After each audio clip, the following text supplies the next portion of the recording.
Panduan ibadah online. Persiapkan hati untuk beribadah di hadapan Tuhan. Jangan sambil tiduran ya. Persiapkan tempat yang tepat.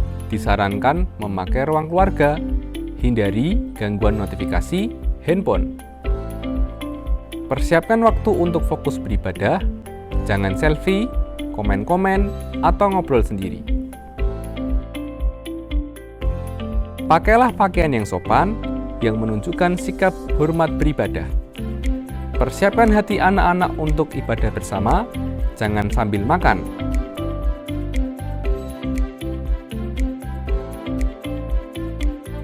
Selamat beribadah.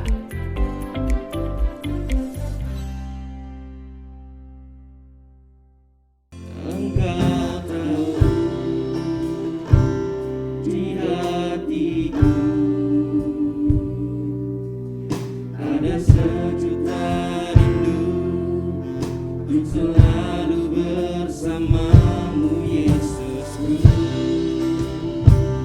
izinkan ku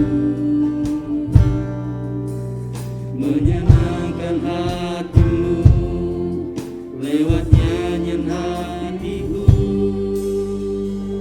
Engkau tahu di hatiku ada sejuta untuk selalu bersamamu Yesusku, izinkan ku menyenangkan hatimu lewat nyanyian hatiku. Biarkanlah ku menyembah walau tak dengan puisi yang indah. Biarkanlah ku menyembah, memberikan hati ini ku berserah dengan penuh kasih sayang. Biarkan Tuhan aku menyembah.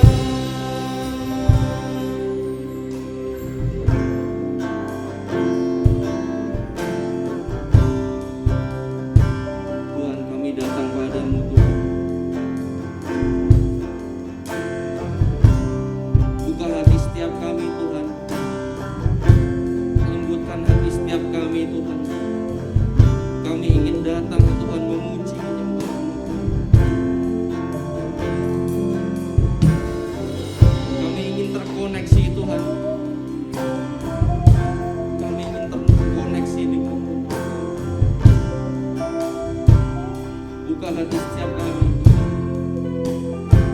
Yesus.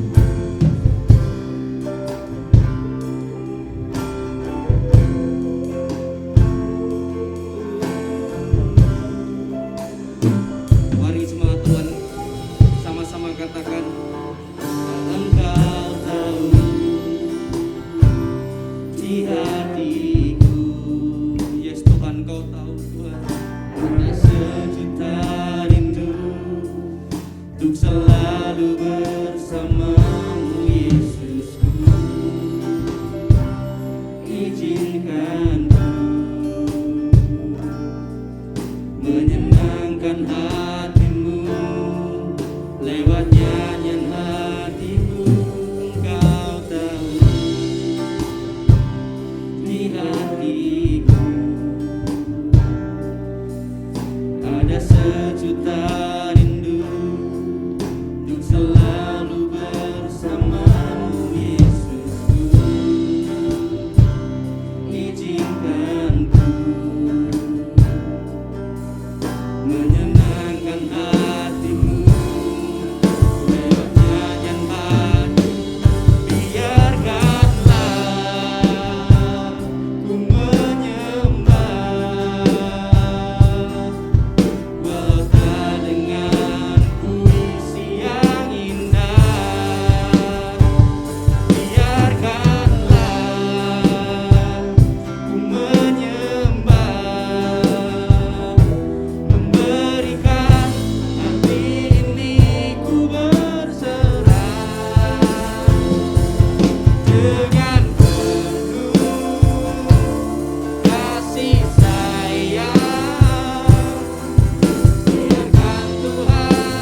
kita bangkit berdiri.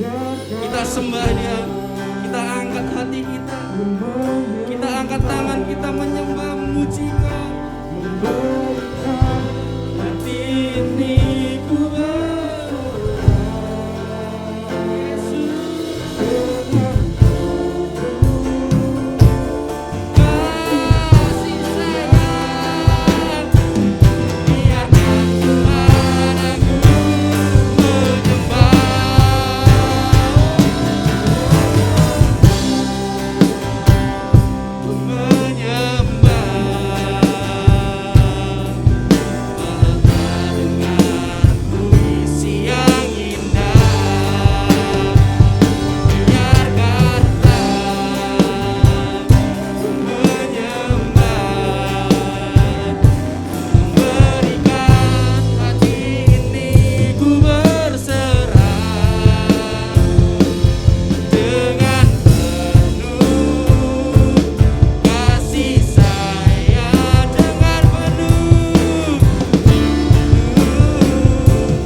Shalom Bapak Ibu Jemaat.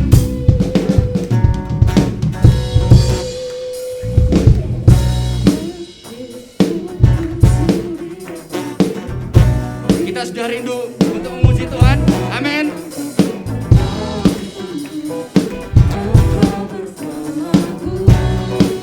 Mari kita bertepuk tangan untuk Tuhan. Say.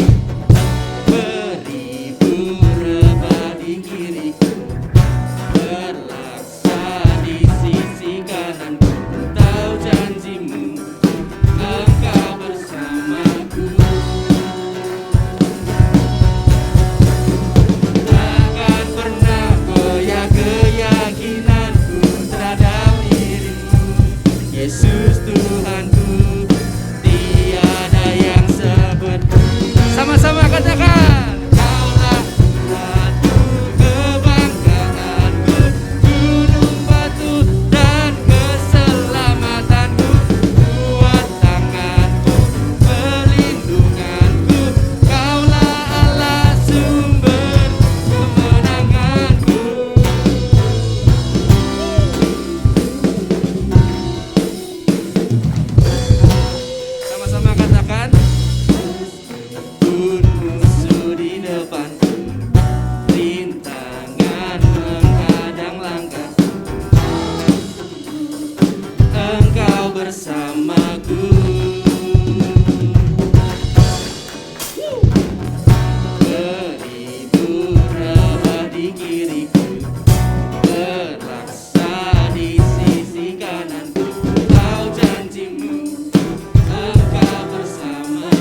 darah Tuhan pelihara karena kasih-Nya.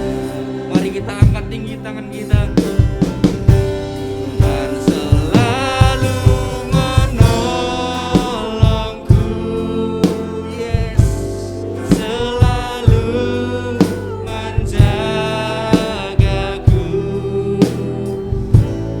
selai di rambutnya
pujian penyembahan kami pada pagi hari ini ya Tuhan Yesus, Gembala kami yang baik. Kami merindukan kepadamu supaya musim pandemi COVID-19 ini segera berlalu. Sungguh kami berterima kasih bahwa hampir 2 tahun Kau sudah menyertai kami. Semua Kau pelihara. Tuhan, pagi ini kami bersehati bersyukur kembali boleh ibadah tatap muka bersama-sama. Biarlah pujian penyembahan kami baunya harum, menyenangkan hatimu ya Tuhan. Setelah sekian bulan kami ada di rumah masing-masing mengikuti ibadah secara online, tidak henti-hentinya kami bersyukur berterima kasih hari demi hari, bulan demi bulan. Khususnya kami semua Tuhan telah Kau pelihara. Kau menolong kami, Kau melindungi kami, Kau menjaga kami, Kau mengenyangkan kami Tuhan, Kau memberi kami makan, memberi kami minum setiap hari secara pribadi maupun dengan keluarga kami. Ampuni salah dosa pelanggaran kami selama kami tidak berkumpul bersama-sama, khususnya dalam hal kami menghormati hari Sabat, hari perhentian, hari yang kudus, hari yang mulia, hari yang suci, hari kenikmatan Tuhan. Terima kasih untuk para pelayan, untuk kami semua hamba-hamba Tuhan yang selalu belajar siap sedia untuk melayani Tuhan dan pekerjaan. Terima kasih untuk keluarga Bapak Gembala Sidang kami, tua-tua gereja. Kami bersyukur untuk para pekerja aktivis, kami bersyukur untuk sidang jemaat-Mu yang jauh, yang dekat. Tuhan, Kau tetap menjaga dan memelihara kami. Sekali lagi, biarlah pujian penyembahan kami baunya harum ya Tuhan, sungguh menyenangkan hati-Mu. Sampai ibadah yang pertama maupun yang kedua, Tuhan, Kau berhadirat. Kau Allah yang Maha Kudus, Allah yang Maha Tinggi, Allahnya Bapa Abraham, Ishak, Allah Yakub, Allah Israel, yang kami sembah dalam nama Yesus, sungguh ada di tengah-tengah kami. Tuhan, Engkau menyatakan keajaiban-keajaiban-Mu atas kami, baik ketika kami di rumah Tuhan maupun dalam karya kami sehari-hari. Terima kasih Yesus, Kau basuh kami dengan darah-Mu, Kau persiapkan hati kami untuk mendengar firman-Mu, persiapkan hati kami untuk dan hidup kami untuk bersekutu dengan tubuh dan darah. Semua acara hari ini berlangsung dengan begitu indah karena pengurapan pewahyuan yang daripada-Mu. Dalam nama Yesus kami bersyukur dan kami berdoa. Amin. Silakan duduk Bapak Ibu. Shalom. Di dalam kitab Nabi Yunus ya, pasal yang kedua di sana ketika Yunus ada di dalam perut ikan, ya dia di sana di lockdown Tuhan selama 3 hari. Dia menyesal karena dia telah menjauh daripada Tuhan. Di dalam doa-doa Yunus itu 2 kali dia berkata tentang bait Allah, tentang rumah Tuhan seperti ini, bahwa memang Israel itu punya ikatan batin dengan yang namanya sinagog ya, atau rumah Tuhan, bait Allah. Kalau zaman di padang gurun itu kemah suci. Yunus berkata, mungkinkah aku yang sudah terusir ini bisa memandang kembali bait-Mu? Ya, persis pada waktu saya 2 minggu ada di rumah sakit Rogorejo, kalimat itu saya ucapkan, mungkinkah Tuhan aku masih Kau beri kesempatan untuk memandang bait-Mu?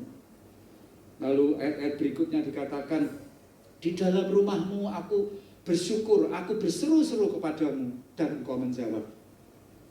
Bapak Ibu dan saudara sekalian termasuk yang melayani pekerjaan Tuhan, biarlah ikatan batin kita dengan Tuhan, dengan rumah-Nya, yang kita sudah bernaung di tempat ini, ikatan batin ini selalu diwarnai dengan gelora cinta yang tidak akan pernah berakhir.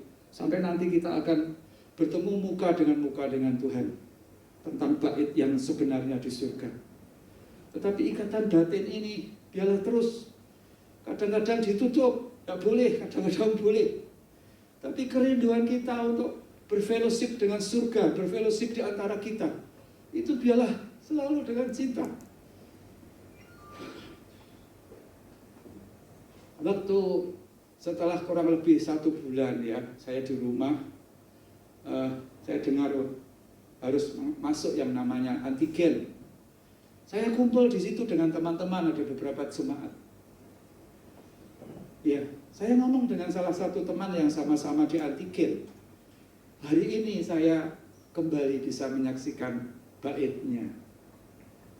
Kembali saya bisa siap untuk melayani pekerjaan Tuhan. Lalu setelah itu saya diberi banyak waktu memang untuk di rumah. Ya, saya mulai ngantor. Saya duduk di kursi di mana saya bekerja. Tuhan, aku kembali ada di rumahmu. Ya, ternyata itu perkataan Yunus itu benar, Bapak Ibu. Dan ikatan batin ini harus ada pada kita. Kita mintalah supaya musim pandemi ini segera berlalu. Apalagi kalau sampai kena COVID, sungguh tidak enak. Salah satu hamba Tuhan yang ada di Kudus ini, dia seorang dosen, orang pinter, kena Bapak Ibu. Kemarin saya ketemu dia naik sepeda siang hari berusaha untuk supaya imunnya ini pulih. Lagi itu tubuhnya kurus. Saya turun 10 kilo, lalu naik lagi mungkin tinggal 3 kilo. Tapi ada yang bilang, Pak Jonan tidak usah terlalu gemuk lah katanya. Ya, anak saya yang Gresik bilang, tapi kok pucet ya? Masa pucet saudara-saudara? Wah, enggak ya? Boleh difoto kalau mau foto ya. Foto Mas Pri Guyon. Ya, jadi yang dari jauh juga, yang dari Kalimulyo, korak gendang dino minggu yo, so ketemu Pak Gembala, so ketemu teman-teman yang lain di tempat ini. Sebuah kerinduan ini harus ada Bapak Ibu, dan itu penting. Sampai disebutkan rumah perbendaharaan Tuhan, ya kan? Balik dikatakan tentang bait Allah, bait suci, ya, tempat ibadah. Yesus marah di rumah Tuhan, di bait Allah juga. Ini tempat kita bertumbuh bersama-sama sampai kita semua lulus jadi mempelai Kristus. Wah, luar biasa. Gembala seorang suami istri yang takut akan Tuhan dijadikan mempelainya Kristus. Sementara pemimpin-pemimpin rohani juga harus jadi mempelai juga. Ini sesuatu perjalanan yang asik. Saya memberikan sebuah judul untuk renungan pada pagi hari ini, yaitu pentingnya hidup kudus. Ya, pentingnya hidup suci, hidup kudus di hadapan Tuhan. Penting sekali, sungguh penting sekali. Karena dampaknya adalah ketika kita hidup suci, gerejanya, umatnya, para pelayan Tuhan seperti kita ini, hidup suci, hidup kudus, itu Tuhan itu langsung berhadirat, mau tinggal beserta dengan kita. Kalau kita perhatikan dalam Kejadian pasal yang ke-6, ketika umat pilihan Allah itu mulai kompromi dengan dosa, itu hadirat Tuhan mulai meninggalkan umatnya, meninggalkan manusia dengan hati pilu. Jadi indahnya hidup kudus itu Tuhan itu berhadirat. Apalagi 1 Korintus 3, 15, 16, 17, tubuh kita ini dijadikan tempat kediamannya. Wah, luar biasa. Kalau Tuhan itu berhadirat karena kita taat untuk hidup kudus, yang luar biasa, dampak yang berikutnya adalah Tuhan itu siap untuk menyatakan keajaiban-keajaibannya untuk menolong. Ya, ini yang penting. Jadi, betul hidup kudus. Ternyata dampaknya Tuhan itu siap untuk berperkara seperti di dalam Mazmur 11 atau 12 ya. Bersama Tuhan aku melakukan perkara-perkara yang besar, perkara-perkara yang gagah perkasa. Ternyata itu harus diwarnai dengan hidup kudus. Sebab Di dalam Ibrani dikatakan tanpa kekudusan tidak mungkin kita berkenan kepada Tuhan. Atau kalau kita sudah melanggar kekudusan atau jatuh di dalam dosa, tidak hidup suci lagi, kita mengalami gagal di tengah jalan. Tidak mencapai destiny perjalanan hidup kita. Sayang, sekali hidup tapi malang. Tidak kembali ke rumah kita di surga. Jadi dengan tidak hidup kudus, kita akan gagal di tengah jalan. Nah, kesempatan ibadah pertama untuk bulan September ini, mari kita bersama-sama introspeksi. Saya secara pribadi, selama ini kita semua yang dengan manis duduk di tempat masing-masing, bagaimana dengan hidupku? Ya, terlebih dengan waktu yang melimpah-limpah di rumah. Bagaimana kita memelihara hidup suci yang telah Tuhan percayakan kepada kita. Perhatikan sekali lagi, hidup kudus membuat Tuhan hadir. Hidup kudus, ketika Tuhan hadir, tadi dalam ujian tadi, musim berganti musim, Tuhan itu siap berperkara untuk menolong, untuk memberi kita makan, untuk menyertai kita siang malam pagi petang. Di dalam kitab Keluaran, contoh pertama dulu, pasal yang ketiga, dikatakan adapun Musa, ia biasa mengembalakan kambing domba Yitro mertuanya, imam di Median. Sekali ketika ia mengiring kambing domba itu ke seberang padang gurun, sampailah ia ke gunung Allah, yakni gunung Horeb atau gunung Sinai. 2. Lalu malaikat Tuhan menampakkan diri kepadanya di dalam nyala api yang keluar dari semak duri. Lalu Musa melihat dan tampaklah semak duri itu menyala, tetapi tidak dimakan api. Musa berkata, baiklah aku menyimpang ke sana untuk memeriksa penglihatan yang hebat itu. Mengapakah tidak terbakar semak duri itu? Ketika dilihat Tuhan, ini perhatikan Bapak Ibu sangat penting. Ketika dilihat Tuhan bahwa Musa menyimpang untuk memeriksanya, berserulah Tuhan. Ketika Musa mendekati semak duri itu, segera Tuhan itu berkata secepatnya kepada Musa. Berserulah Allah dari tengah-tengah semak duri itu kepadanya, Musa, Musa. Dan ia menjawab, ya Allah. Lalu Tuhan berfirman, janganlah datang dekat-dekat. Tanggalkanlah kasutmu dari kakimu. Sebab tempat di mana engkau berdiri itu adalah tanah yang kudus. Tanah yang kudus. Lagi ia berfirman, akulah Allah ayahmu, Allah Abraham, Allah Ishak dan Allah Yakub. Lalu Musa menutupi mukanya sebab ia takut memandang Allah. 7. Dan Tuhan berfirman, aku telah memperhatikan dengan sungguh kesengsaraan umatku di tanah Mesir, dan aku telah mendengar seruan mereka yang disebabkan oleh pengerah-pengerah mereka. Ya, aku mengetahui penderitaan mereka. 8. Sebab itu aku telah turun untuk melepaskan mereka dari tangan orang Mesir dan menuntun mereka keluar dari negeri itu ke suatu negeri yang baik dan luas, suatu negeri yang berlimpah susu dan madunya, ke tempat orang Kanaan, orang Het, orang Amori, orang Feris, dan orang Hewi, dan orang Yebus. Bapak Ibu, saudara yang dikasihi Tuhan, semak duri di Gunung Horeb, di Gunung Sinai, menggambarkan Israel dalam sebuah pemandangan, digambarkan seperti sebuah pemandangan. Dikatakan semak duri itu kering kerontang, sudah hampir layu karena kekurangan air. Itu Israel yang ada 400 tahun di tanah Mesir.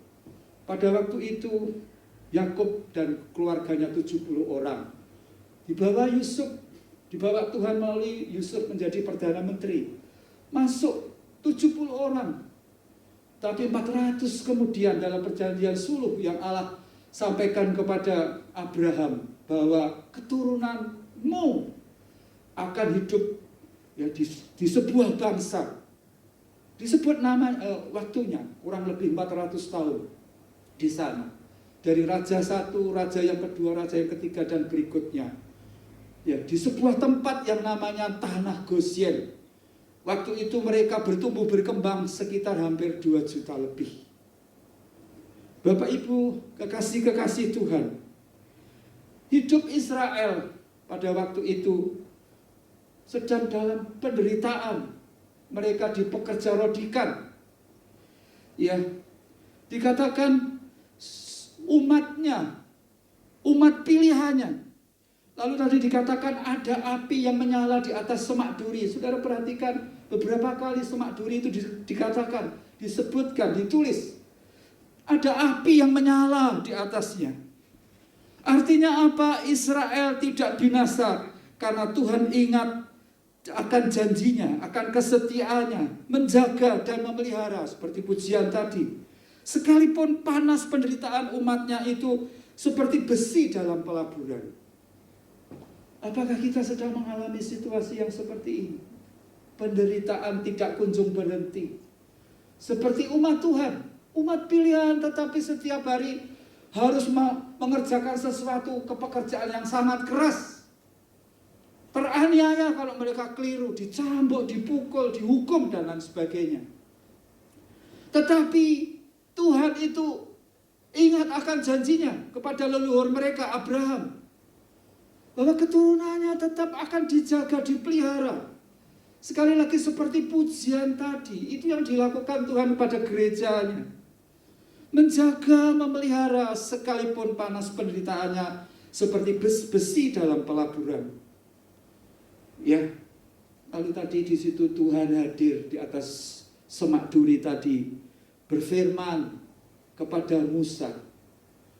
Ya, Tuhan yang Maha Kudus, pencipta langit, bumi, dan segala isinya. Allah yang pernah bercakap-cakap dengan Adam dan Hawa. Allah yang maha tinggi, maha besar. Pokok pujian penyembahan kita. Sekali lagi, dia Allah yang maha kudus. Lalu begitu Musa mendekati tempat itu, dia yang maha kudus berkata, Musa, Musa, tanggalkan kasutmu karena tempat yang kamu injak itu kudus. Artinya kalau Tuhan itu maha kudus, hamba-hambanya, pekerja-pekerjanya, kawan sekerjanya, jemaatnya, para aktivis harus kudus juga. Dan itu disampaikan Musa kepada umat Israel, bahwa Allah kita itu Allah yang maha kudus, Allah yang cemburu. Maka kita semua harus hidup kudus. Karena sebentar lagi dia akan membawa kita keluar dari tempat ini. Dan umat Israel itu suka menyembah berhala, suka kompromi dengan ilah-ilah zaman itu. Saudara masih ingat Rahel pada waktu Yakub dan beberapa istrinya dan anak-anaknya dikejar-kejar oleh Laban.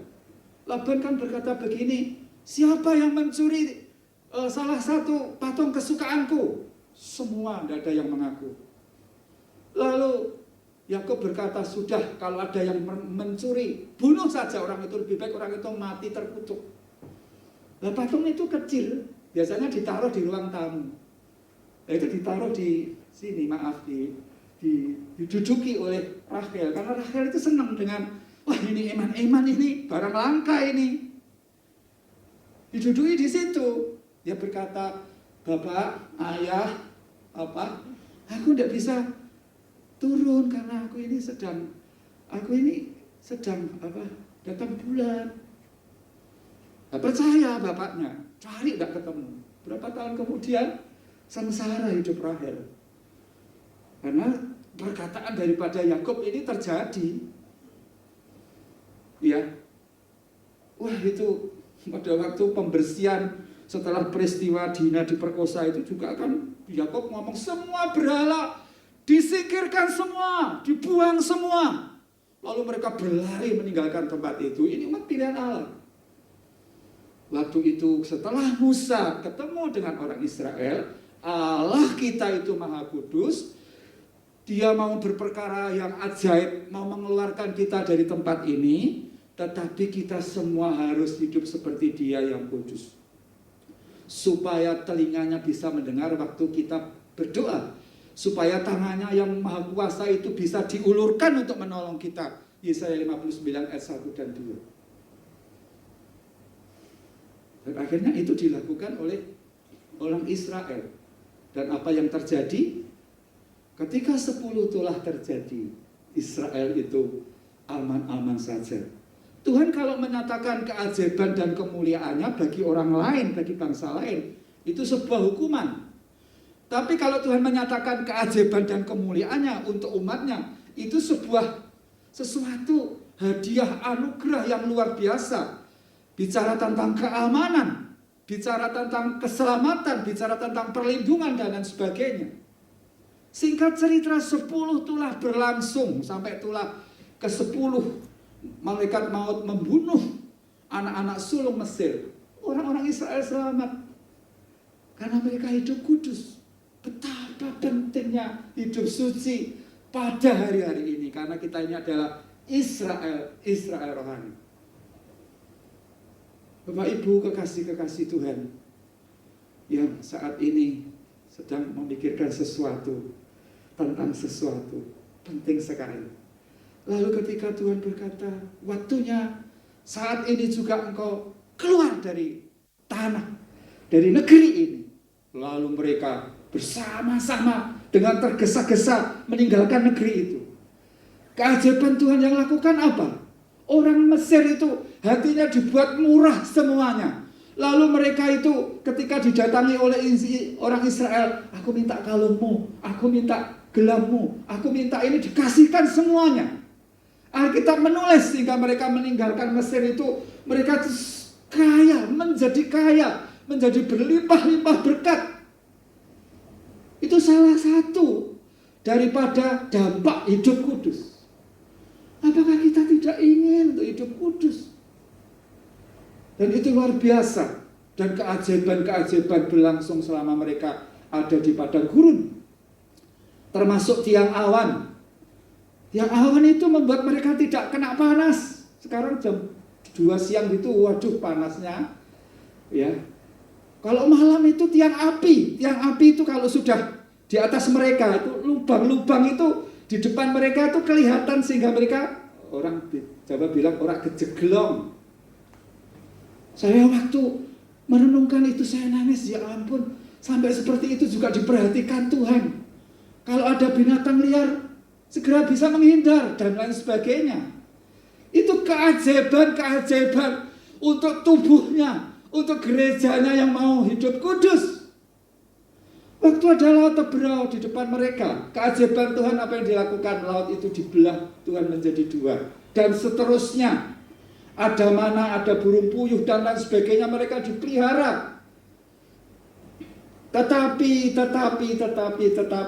ketika mereka mulai hidup tidak kudus, mulai memberontak, digambarkan juga seperti duri. Persungutan itu seperti duri yang melukai hati manusia, tapi sebetulnya melukai hati Tuhan. Ya, persungutan mereka itu bicara tentang kesombongan pribadi, memberontak kepada Allah, selalu mengatakan, sanggupkah Tuhan di situasi pandemi seperti ini menolong saya? Bisakah Tuhan? Apakah tidak lebih baik begini? Itu duri di hadapan Tuhan. Itu menyakiti. Itu hidup tidak kudus. Dan apa dampaknya? Dari mereka, angkatan pertama, karena hidup tidak kudus, gagal di tengah jalan. Semua mati, mengenaskan, dikubur mayat mereka di padang gurun. Tadi di daerah yang kering kerontang. Yang sudah awalnya kudus, seperti dalam Galatia. Kamu semula mengawalinya dengan hidup kudus, berlimpah-limpah kasih karunia. Mengapa kamu mengakhirinya dengan daging? Ya, itu contoh pertama. Akhirnya yang masuk akan sudah, sekarang mereka, rombongan mereka sudah sampai ke Sudah dekat, Bu. Musa sendiri pemimpin rohani ini juga, pemimpin rohani ini harus waspada juga. Pemimpin rohani juga tidak bisa masuk tanah perjanjian gara-gara marah besar. Tuhan berkata, Musa, kamu melanggar kekudusanku. Tuhan kok boleh sih Tuhan aku masuk ke sana? Ya kamu melihat saja boleh, tapi kamu tidak bisa datang ke sana. Wah, perjuangan 80 tahun. 40 tahun di Mesir, 40 tahun di tempat Jitro, 40 tahun lagi di dalam perjalanan 120 tahun perjalanan, tidak bisa masuk tanah perjanjian gara-gara apa? Tidak meninggikan yang namanya hidup kudus. Dan itu perjuangan kita. Ya, ada satu sisi yang harus kita junjung tinggi hari-hari ini. Apakah ibadah kita tatap muka atau tidak? Supaya yang namanya hidup suci itu adalah menjadi sesuatu yang prioritas, yang utama dalam hidup kita. Akhirnya rombongan itu sampailah mereka di tepi sungai Yordan. Dan jelas mereka tidak bisa menyeberang tempat itu. Karena airnya waktu itu tinggi terus. Dari atas ke bawah itu tinggi terus. Tetapi yang luar biasa, Tuhan itu berkata kepada mereka. Berkata kepada Israel, pada Yosua, sebagai pengganti daripada Musa. Aku akan menyeberangkan engkau melewati sungai ini. Ya, Yosua pasal yang ketiga, itu ayat yang kelima dikatakan seperti ini. Tapi Tuhan berkata loh, ini sungai ini memang airnya meluap-luap. Gak mungkin toh kamu sekitar 1.500.000 orang bisa melewati ini toh. Tapi aku akan hadir menyeberangkan kamu semua dengan nyaman, dengan aman. Laut terbelah saja terbelah menjadi dua, kamu bisa, laut itu tanahnya bisa menjadi kering. Tanahnya kering loh Bapak Ibu, bukan basah, kering yang dilewati oleh orang Israel lewat laut terbelah itu. Dan ini Tuhan mau mengulang, tapi lebih kecil, yaitu sungai Yordan. Tapi ini kan juga yang namanya sebuah kejadian, yang namanya keajaiban diperlukan. Israel sangat memerlukan untuk sampai ke tanah perjanjian harus melewati sungai Yordan. Tuhan bilang nanti tabut itu harus dipikul oleh imam harus mulai turun dan menginjakkan kakinya di sungai itu beberapa langkah, baru Tuhan semesta bumi akan hadiratnya itu akan bekerja memisahkan air itu, memotong air itu begitu saja. Tetapi Yosua 3 ayat 5 berkatalah Yosua kepada bangsa itu, ini syaratnya lagi saya sampaikan, saya ulangi lagi, kuduskanlah dirimu. Ya, kuduskanlah dirimu sebab besok Tuhan akan melakukan perbuatan yang ajaib di antara kamu. Israel disuruh hidup kudus. Barangkali masih ada sisa-sisa berkas-berkas yang namanya persungutan. Karena persungutan itu dibenci oleh Allah. Semua harus bertobat, harus mengkuduskan diri. Ya, singkat cerita, akhirnya Israel bersama-sama bertobat. Dan mulailah tabut itu dan pengusungnya mulai dibawa. Pengusungnya mulai turun ke sungai itu. 1 langkah, 2 langkah. Oh, itu mengerikan itu. Lalu dikatakan Tuhan semesta bumi mulai bergerak. Ayat 13 Yosua 3 ayat 13. Segera sesudah kaki para imam pengangkat tabut Tuhan, Tuhan semesta bumi berhenti di dalam air sungai Yordan. Maka air sungai Yordan itu akan terputus. Air yang turun dari hulu akan berhenti mengalir menjadi bendungan. Jadi apa yang mustahil bagi kita pada hari-hari ini? Ketika kita itu hidup tidak kompromi dengan dosa, tapi Tuhan segala-galanya dalam hidup kita. Ini Tuhan semesta bumi yang ada di dalam kita. Roh Allah ini mulai bergerak, hadiratnya mulai bergerak, menyatakan kemuliaan-kemuliaan, kebesaran-kebesarannya yang luar biasa. Singkat cerita, mereka semua akhirnya bisa menyeberang sampai ke tanah perjanjian. Sekarang bicara tentang promosi, ya, tentang ini apa? Tentang kemuliaan yang Tuhan akan lebih sediakan atas kita. Ayat yang ke-7 dikatakan, wah Pak Dono, nah aku bekerja di kantoran, di masyarakat, Apa perlu aku hidup kudus? Di sini disebutkan kok ada promosi, ada janji Tuhan. Ya, ayat 7 dikatakan seperti ini. Dan Tuhan berfirman kepada Yosua, pada hari inilah aku mulai membesarkan namamu di mata seluruh Israel, supaya mereka tahu bahwa seperti dahulu aku menyertai Musa, demikianlah aku akan menyertai engkau. Loh Bapak Ibu, mulai saat peristiwa itu Yosua itu namanya menjadi lebih dihormati, lebih dihargai, namanya melejit di bawah Tuhan itu.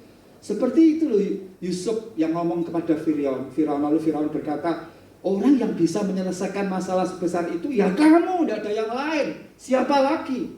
Itu namanya kemuliaan. Seperti Daud waktu itu dijemput oleh tua-tua Israel setelah melewati 13 tahun perjalanan proses yang berat, dijemput duduk di kursi nomor 1 di Israel. Itu bicara tentang promosi, tentang kemuliaan. Itu dampak daripada Yosua itu taat untuk dia sendiri hidup kudus, umatnya juga hidup kudus. Luar biasa.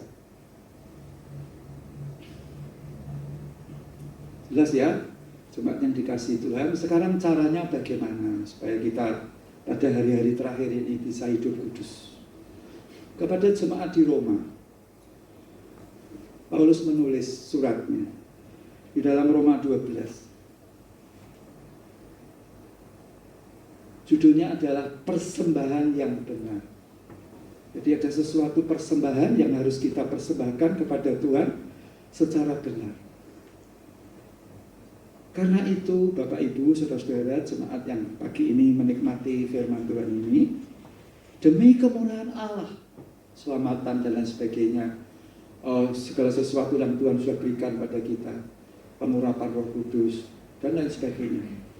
Demi kemurahan Allah, aku menasihatkan kamu supaya di sini katakan kita semua mempersembahkan tubuh kita ini sebagai persembahan yang hidup, yang kudus dan yang berkenan kepada Allah. Itu adalah ibadahmu yang sejati.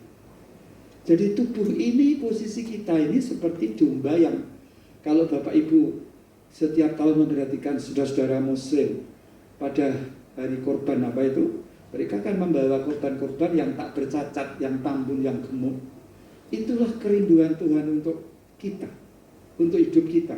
Karena penebusan yang dia lakukan, darahnya itu bukan hanya untuk manusia roh kita saja, bukan hanya untuk kerohanian kita, tapi jiwa kita juga ditebus, tubuh kita juga ditebus, memperoleh penebusan. Hanya masalahnya tubuh ini Bapak Ibu, ya coba sekarang kakinya diginikan sekarang, kaki kanan, masih melekat dengan bumi. Jiwa ini masih bisa mengkonsumsi hal-hal yang najis. Maka seutuhnya yang namanya mempersembahkan tubuh tadi dikatakan persembahan tubuh yang hidup, yang kudus dan yang berkenan kepada Allah, itu adalah ibadah yang sejati. Termasuk tutur kata kita, perilaku kita ini harus senantiasa kudus, tak bercela. Dan ini kita harus belajar setiap hari. Maka ada istilah mengikut dia itu menyangkal diri, memikul salibnya, dan mengikut dia. Masing-masing punya salib. Jadi gambarannya tadi seperti persembahan yang tak bercacat celah, itulah kita. Sebab sekali lagi saya katakan tubuh kita ini, Paulus berkata tubuhmu adalah rumah roh Allah, tempat kediaman Allah. Tubuhmu adalah bait Allah, dan bait Allah itu harus kudus. Ya, jadi karena masih melekat ini, semuanya masih bisa berbuat dosa. Jiwa ini bisa tahu-tahu itu karena dosa membuat kita ini lemah, lesu, letih, dan lain sebagainya. Dan ini harus dipersembahkan kepada Tuhan.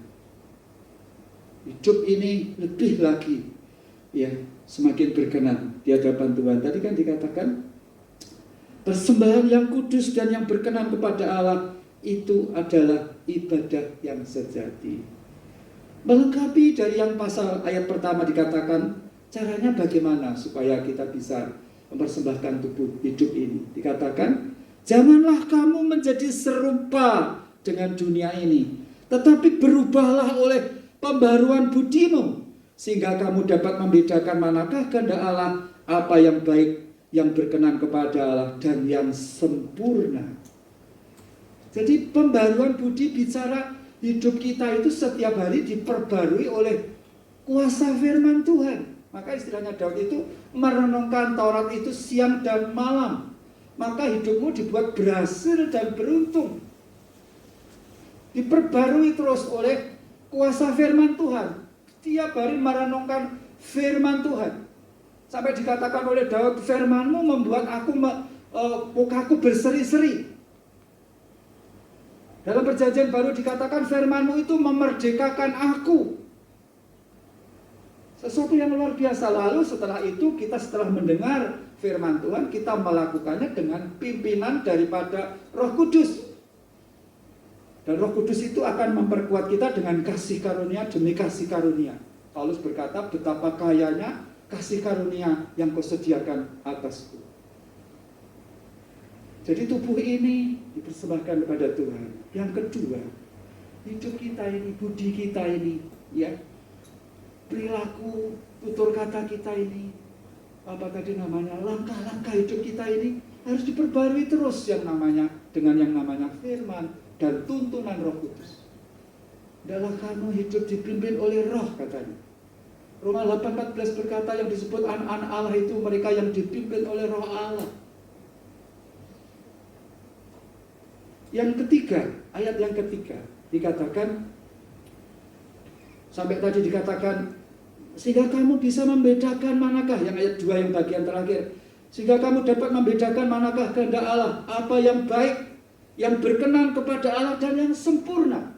Yesus berkata, jadilah engkau sempurna karena Bapamu yang di surga sempurna. Ayat yang ketiga, berdasarkan kasih karunia yang dianugerahkan kepadaku, aku berkata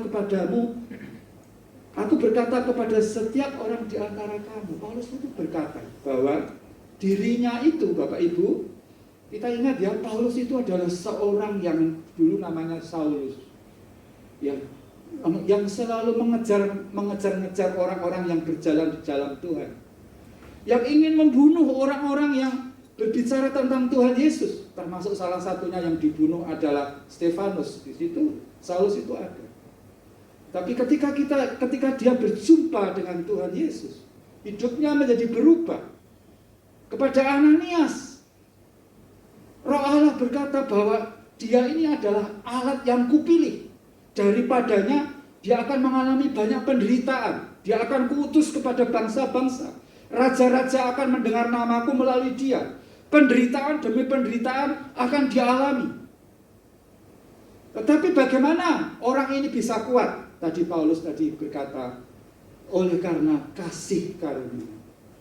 Jadi sekarang dengan nasihat yang disampaikan kepada jemaat di Roma itu, Paulus itu menyadari bahwa dirinya bisa indah seperti ini itu karena kasih karunia. Karena itu sebuah kemampuan yang diberikan oleh Allah kepada dia setiap hari. Masih ingat pada waktu dia dalam kelemahan, dia minta supaya penyakit itu diangkat dari dia. Tuhan berkata, dalam kelemahanmu kasih karuniaku atau kuasaku menjadi sempurna. Ini rasul yang top ini.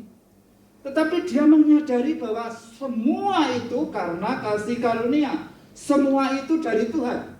Salah satu pernyataan Paulus, dia berkata, dari dia, kepada dia, dan bagi dia. Oleh dia, ya, dari dia, oleh dia, dan kepada dia. Itu Paulus. Nah, dia berkata, supaya kamu bisa mencapai hidup kudus dan imanmu itu seperti yang sudah Tuhan percayakan kepada kamu. Artinya tiap kita ini sudah memiliki jatah masing-masing. Jatah kehidupan atau kapasitas kehidupan. Ya, kalau Daud itu kapasitasnya besar. Ya, tetapi kan kasih karunia-Nya juga besar. Apalagi kan 1 Korintus 10:13 dikatakan pencobaan-pencobaan yang kita hadapi itu tidak melebihi kekuatan kita. Artinya kasih karunia itu siap menolong kita apapun yang terjadi di dalam proses perjalanan hidup kita. Apa yang dikatakan oleh Paulus ini, orang yang sudah, saya boleh bilang, itu pun dia kalau ngomong itu sangat rendah hati. Ya, kalau toh mungkin aku sudah bisa Mungkin kelihatannya, apa betul ya aku sudah bisa mencapai garis akhir, masih bilang begitu. Nah kita akan berkata, wah orang seperti Paulus itu pasti dia masuk surga dan mendapatkan mahkota yang luar biasa. Tapi dia sendiri mengatakan, aku kira-kira memperoleh apa enggak ya? Sampai dalam nasihat ini juga dia berkata, ya dia menasihati, aku bisa begini ini, dan nasihatku ini berdasarkan kasih karunia. Semua itu dari Tuhan. Wah, luar biasa orang satu ini.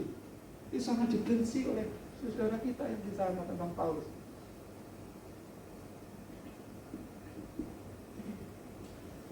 Berdasarkan kasih karunia yang dianugerahkan, dia bisa menganugerahkan kepadaku. Aku berkata kepada setiap orang di antara kamu. Ya tadi saya katakan sudah mendapatkan jatah masing-masing. Janganlah kamu memikirkan hal-hal yang lebih tinggi daripada yang patut kamu pikirkan. Tetapi hendaklah kamu berpikir begitu rupa, sehingga kamu menguasai diri menurut ukuran iman yang dikaruniakan Allah kepada kamu masing-masing. Disuruh berpikir yang sederhana pada hari-hari ini. Kalau perlu hidup sederhana. Berpikir yang sederhana, tidak usah yang tinggi-tinggi. Ya, supaya nanti kalau begitu ya, hidup sederhana, berpikir yang sederhana.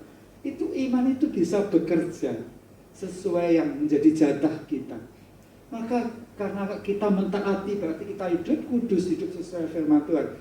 Maka keajaiban Tuhan itu akan meneguhkan perjalanan kita. Baik yang sepuh, yang lebih muda lagi, yang lebih muda lagi. Ya, Paulus berkata, ya supaya pada hari-hari ini berpikirlah yang sederhana. Ya, hidup sederhana tidak apa-apa. Ya, tetapi menyenangkan hati Tuhan, di situlah dikatakan iman, dikatakan sehingga kamu menguasai diri menurut iman, menurut ukuran iman. Jadi ditampak yang muncul ini adalah orang-orang yang bisa menguasai diri sesuai dengan imannya masing-masing, sesuai dengan kapasitasnya masing-masing. Ya, yang dikaruniakan Allah kepada kamu masing-masing. Sekali lagi, pentingnya hidup kudus. Di sana Tuhan hadir dan siap menyatakan keajaiban-keajaiban. Ya, kalau selama ini Tuhan pelihara, Tuhan terima kasih.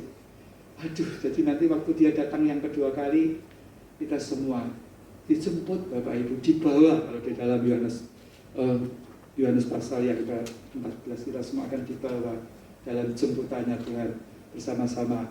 Tuhan sudah menyediakan tempat bagi kita. Tuhan Yesus memberkati. Monggo Pak Gembala.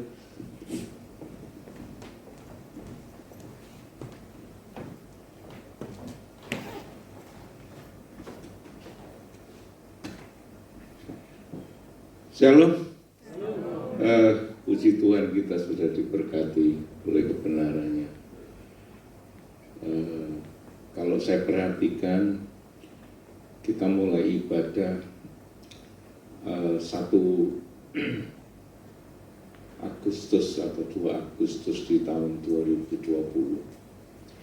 Kemudian 10 bulan berjalan sampai dengan bulan Mei.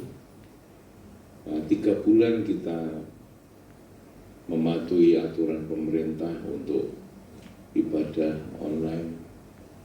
Dan hari ini di awal September di minggu yang pertama kita mulai beribadah kembali. Semua karena oleh anugerahnya tetap kita dijagai, dipelihara. Kita mesti menyadari musim kehidupan berganti dan keadaan situasi yang ada. Saya bersyukur di tengah-tengah pandemik, saya memperhatikan para pelayan panggung juga tetap setia untuk terus berkomunikasi, berlatih. Demikian juga Anda semua juga tetap setia. Karena yang bahaya itu ketika ibadah online di rumah bisa tidak dilarang, tidak masalah untuk beribadah mengikuti banyak khotbah online. Tetapi kalau terus online terus, itu yang bahaya. Karena firman-Nya berkata, jangan jauhi persekutuan.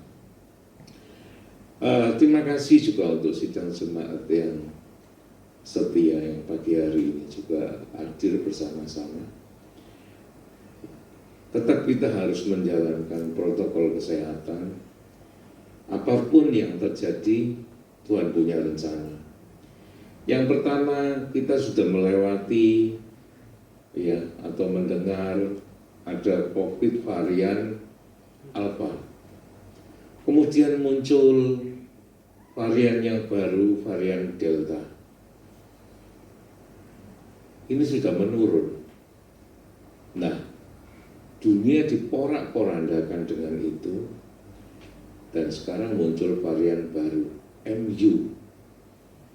Nah, ini lagi rame di beberapa negara, karena mereka kewalahan terjadi satu lonjakan, yang pada akhirnya banyak negara juga saya yakin bukan lagi menyebut pandemik, tetapi endemik. Endemik itu ya seperti halnya kita hidup berdampingan dengan virus-virus bakteri yang ada. Jadi flu seperti sebelumnya, kita hidup di tengah-tengah virus dan bakteri itu. Dan COVID juga kemudian ketika kita negara kita mencapai herd immunity, itu kita akan masuk di musim kehidupan yang namanya endemik. Jadi tetap ada, tidak bisa hilang. Kenapa saya sampaikan ini? Tetap mengikuti protokol kesehatan. Ya, jadi saya informasikan supaya Anda tidak siap. Sebagaimana nantinya dan pagi ini sudah berjalan, ketika Anda memasuki area gereja, tolong Anda masuk di gate disinfektan. Kemudian di sementara ini hanya satu, yang di sebelah kiri nanti akan ditambah di sebelah kanan supaya ada 2 gate. Nah, di situ kemudian ada cek temperatur dan dispenser untuk disinfektan. Jadi menjadi satu. Dan ketika Anda ada di ruangan ini, ada diffuser humidifier yang ada di samping Anda. Saya mau kasih informasi bahwa itu kami memilih larutan yang ramah manusia. Itu bukan dari kimia atau alkohol, food grade, dan tidak masalah untuk dihirup. Dan kenapa demikian? Untuk kita menjaga biar tempat ini tetap steril dan tidak mengganggu ibadah setiap kita. Saya kira kita tetap harus jaga kesehatan. Ada satu hal yang sederhana, bagaimana menyenangkan Tuhan, salah satunya adalah hati yang gembira.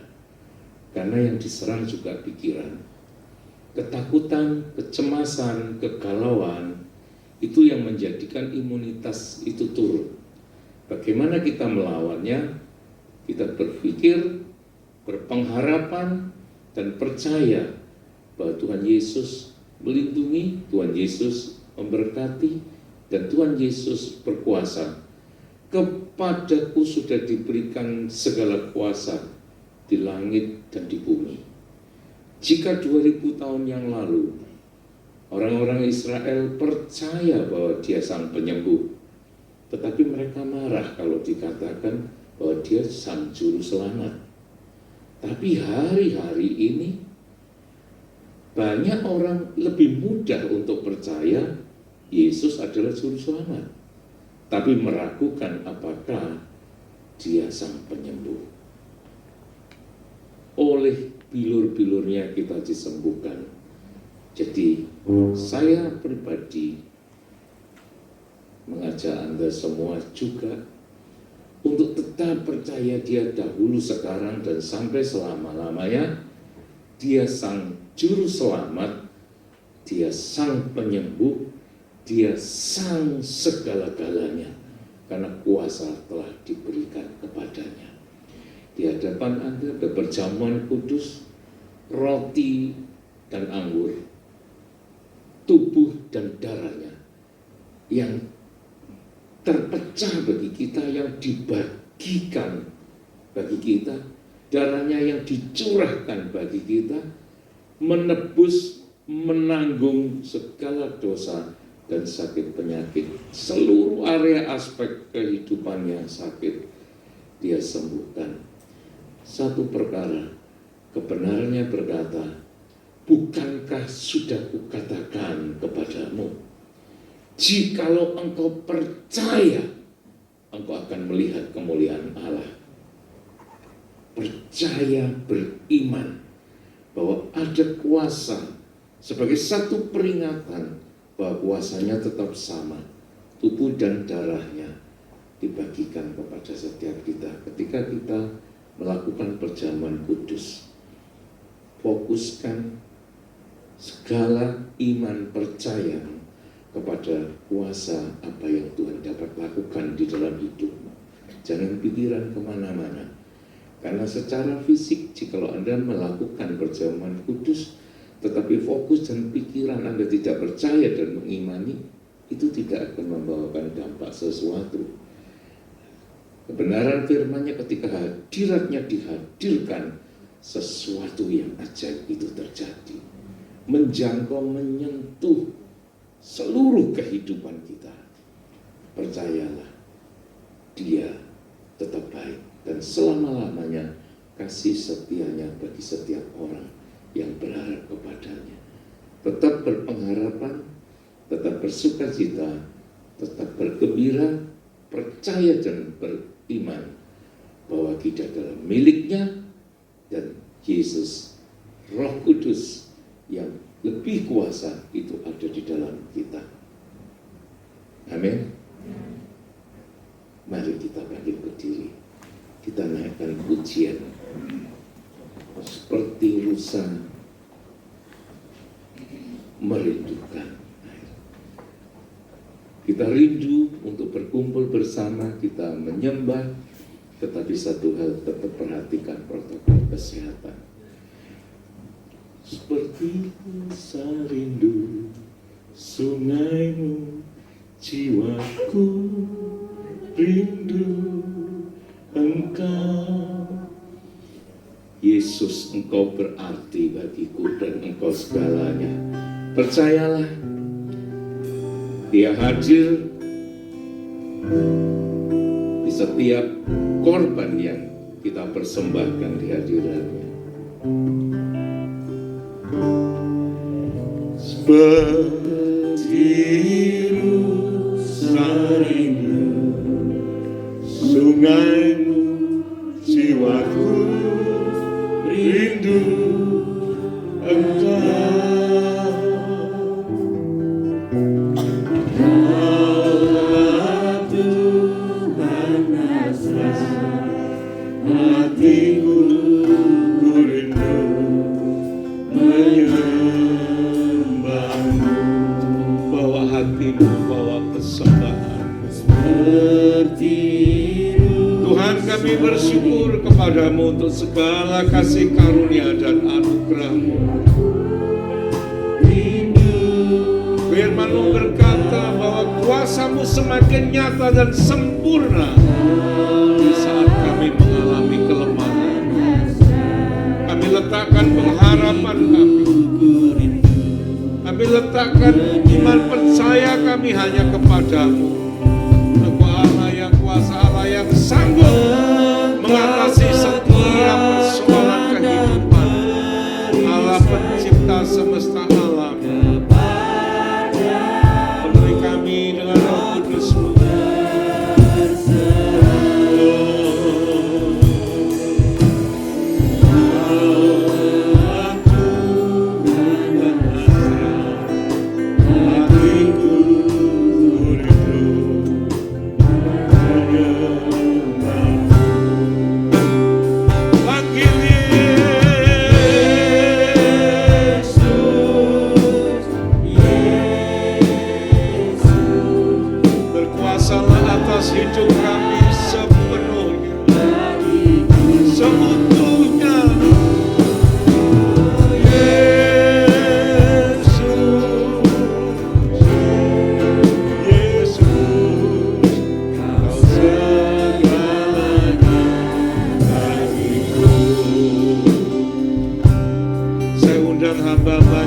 melayani perjamuan kudus untuk bisa maju ke depan.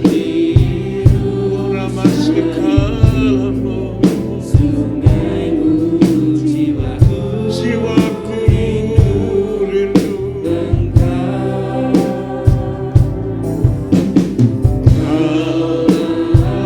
Tuhan hasrat, hatiku rindu menyembahmu.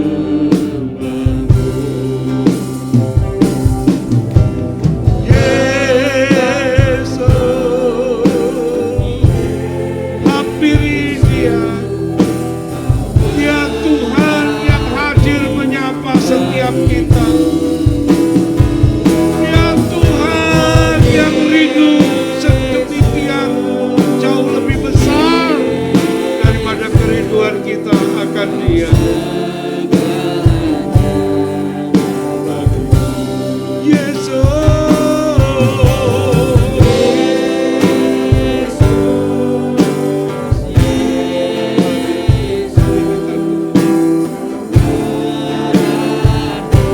Bapa surgawi, kami sungguh percaya, beriman dan bersyukur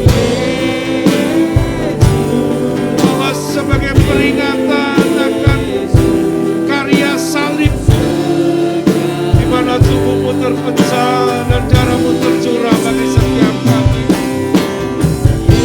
Engkau sudah membayar lunas,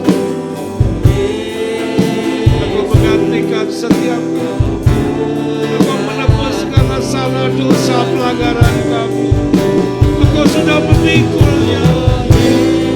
Kami yang seharusnya mati dan binasa, Engkau bawa kami dan keselamatan dan kekekalan. Kami percayakan kuasa darah-Mu, kuasa kesembuhan, kuasa segala berkat ilahi yang Kau telah berikan kepada umat-Mu ketika kami memakan dan meminumnya. Maka setiap kehidupan akan menjadi baik karena segala berkat anugerah-Mu yang sempurna bagi setiap kami. Salah dosa pelanggaran, kutuk-kutuk nenek moyang, kutuk-kutuk orang tua, kesalahan apapun yang kami lakukan, segala dosa sudah Engkau ampuni, Engkau kuduskan kami, Engkau benarkan kami, Engkau memerdekakan setiap hidup kami, dan sekaligus Engkau mentahirkan kami. Engkau memberikan kehidupan yang baru dalam segala janji-janji kebenaran-Mu. Terima kasih Tuhan Yesus, kami percaya, kami mengalaminya di tengah situasi pandemik yang ada. Kuasa perlindungan, penjagaan-Mu tetap nyata di dalam hidup kami. Segala berkat-berkat-Mu tercurah kehidupan yang Kau jagai.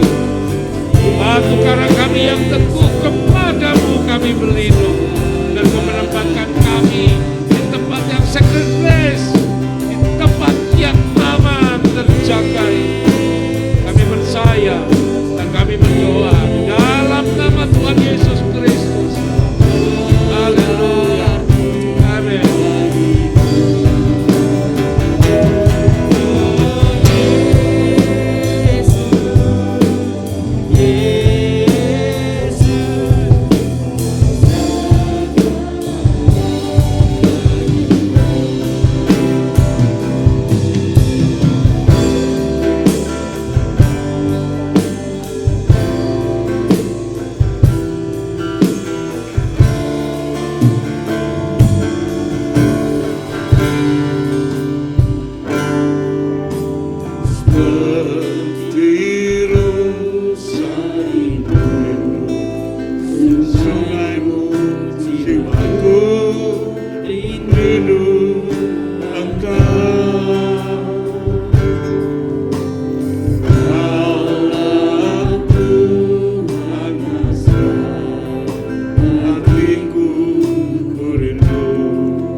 puaskan setiap hati yang haus dan lapar.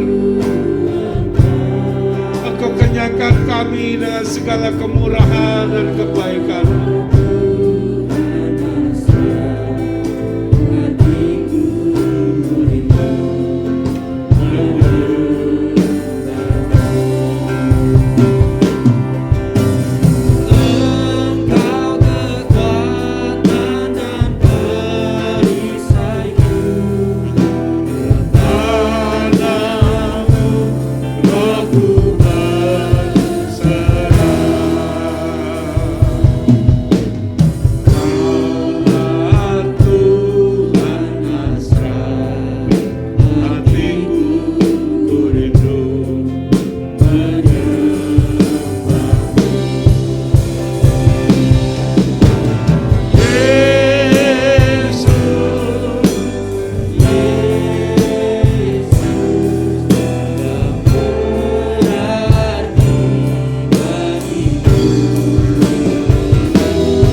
Pasal 14 ayat yang ke-26. Dalam takut akan Tuhan ada ketentraman yang besar, bahkan ada perlindungan bagi anak-anaknya. Amin. Mari kita angkat tinggi-tinggi roti yang adalah tubuh. Tuhan, kami memohon pengampunan kepadamu. Setiap kesalahan pelanggaran yang kami perbuat lakukan, segala dosa, biar Tuhan kami bawa kepadamu, cabut sampai ke akar-akarnya.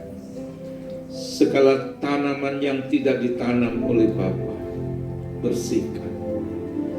Bahwa kami mengalami hidup kudus dan terus bersekutu kepadamu. Semakin erat, semakin dekat, semakin lekat. Terima kasih Tuhan Yesus, terima kasih Roh Kudus untuk setiap apa yang Kau kerjakan bagi kehidupan kami di hari-hari yang sulit. Tetapi kami percaya orang benar akan hidup oleh iman. Maka kata Yesus kepada mereka, aku berkata kepadamu, sesungguhnya jikalau kamu tidak makan daging anak manusia dan minum darahnya, kamu tidak mempunyai hidup di dalam dirimu. Barang siapa makan dagingku dan minum darahku, ia mempunyai hidup yang kekal, dan aku akan membangkitkan dia pada akhir zaman. Sebab dagingku adalah benar-benar makanan dan darahku adalah benar-benar minuman. Barang siapa makan dagingku dan minum darahku, ia tinggal di dalam aku dan aku di dalam dia. Sama seperti Bapa yang hidup mengutus aku dan aku hidup oleh Bapa, demikian juga barang siapa yang memakan aku akan hidup oleh aku. Dan ketika mereka sedang makan, Yesus mengambil roti, mengucap berkat, memecah-mecahkannya, lalu memberikannya kepada murid-muridnya dan berkata, ambillah, makanlah, inilah tubuhku. Kami percaya oleh karena bilur-bilur-Mu kami telah disembuhkan dari segala sakit penyakit, seluruh area kehidupan, aspek kehidupan yang sakit. Engkau telah menyembuhkannya. Di dalam nama Tuhan Yesus Kristus, mari kita makan dengan iman. Haleluya.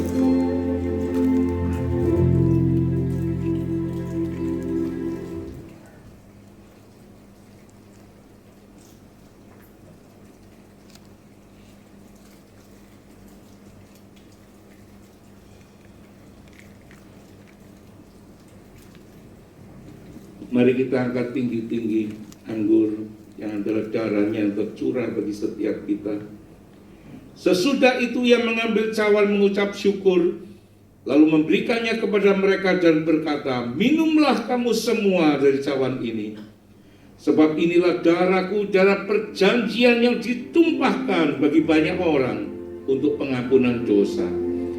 Kami percaya di tempat ini yang mengikuti ibadah tatap muka maupun yang sedang mengikuti ibadah online, kuasa-Mu menjangkau setiap kami, dan kuasa-Mu tetap sama di tempat di mana kami berada, baik di tempat ibadah di rumah Tuhan maupun mereka yang ada di rumah. Terima kasih Tuhan, segala kutuk kuasa, kutuk orang tua nenek moyang kami, kesalahan, pelanggaran, segala dosa Engkau sudah mengampuni, Engkau menguduskan, Engkau membenarkan, dan Engkau memerdekakan hidup kami. Di dalam nama Tuhan Yesus Kristus, mari dengan iman percaya kita minum bersama-sama.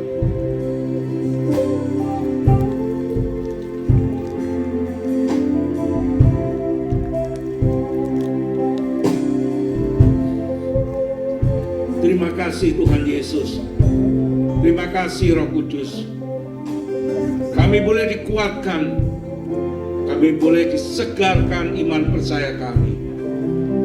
Hadirat-Mu menguasai tempat ini, di mana setiap kami berada, dan kami percaya sesuatu yang ajaib, sesuatu yang ilahi terjadi atas hidup kami. Di dalam kasih kemurahan, kasih karunia, dan anugerah-Mu yang sempurna. Kami juga berdoa bagi anak-anak kami, bagi gereja anak yang belum dapat hadir untuk beribadah tatap muka. Engkau jangkau mereka semua, Engkau lindungi, Engkau tutup bungkus dengan kuasa darah-Mu. Jauhkan dari setiap yang jahat, jauhkan dari setiap pencemaran. Engkau berkati Tuhan dengan hikmat dan pengertian daripada Roh Kudus-Mu, sehingga sekalipun mereka beberapa waktu yang lalu mengikuti sekolah online, Engkau tetap memberikan kecerdasan, kepandaian, karena Engkau tetap meninggikan bagi setiap mereka. Engkau berkati dengan kesehatan, Engkau berkati dengan kekuatan, bahkan orang tuanya Engkau berkati di dalam usaha, apapun yang mereka lakukan, apapun yang mereka kerjakan, Kau buat berhasil. Terima kasih Tuhan Yesus. Pagi hari ini Engkau telah memberkati kami semua yang hadir di tempat ini. Kami percaya Tuhan Yesus, Engkau Tuhan yang sama, Allah Bapa Abraham, Ishak, dan Yakub, Allah yang kami sembah. Segala kepujian, hormat, kemuliaan bagi nama-Mu, karena Engkau memberikan setiap kami Tuhan roh yang sehat, jiwa yang sehat, tubuh yang sehat, segalanya Tuhan. Engkau menyehatkannya, Engkau memberkati ketika kami keluar, ketika kami masuk melalui pintu yang adalah Engkau sendiri. Kami menemukan padang rumput yang hijau, air yang menyegarkan, sehingga berbahagialah setiap kami, dan kebahagiaan itu tetap oleh karena anugerah-Mu.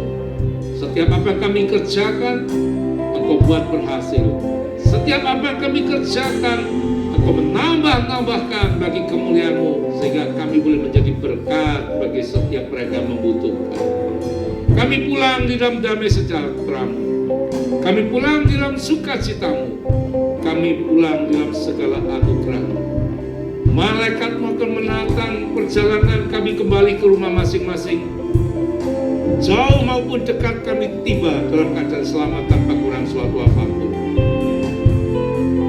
Di dalam nama Tuhan Yesus Kristus, Tuhan yang kami sembah, Tuhan yang hidup, kami beroleh kehidupan. Dan setiap kita yang telah diberkati, bersama-sama katakan haleluya.